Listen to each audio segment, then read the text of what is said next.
COVID-19 fears continue to plague the cattle market. Futures currently are off the limit as we speak today.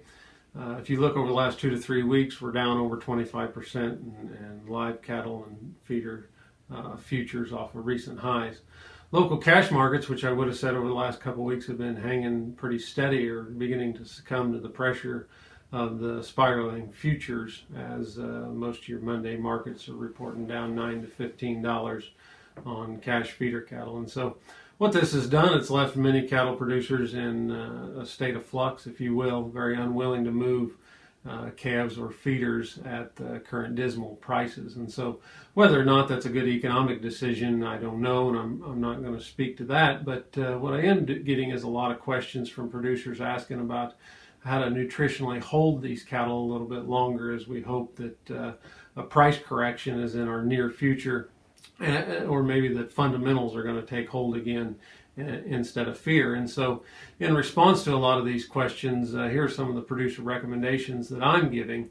When we look at composing a forage to be able to grow cattle and hold them a little longer, hay is still relatively cheap. Due to a pretty mild winter, our hay stocks are in good shape.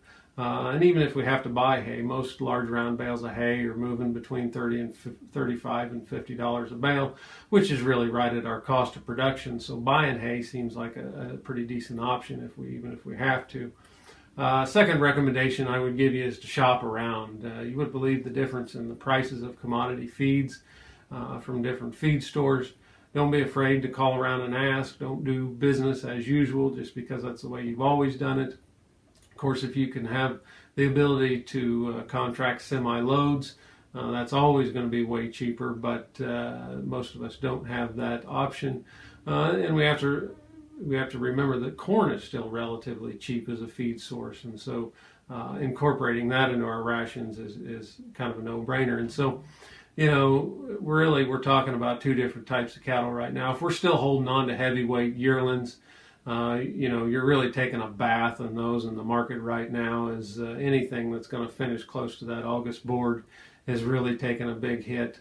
And so being able to grow those cattle a little bit longer, those heavier weight cattle, if you've been pushing them on silage all winter, you can continue with a silage regimen. Those cattle will do well.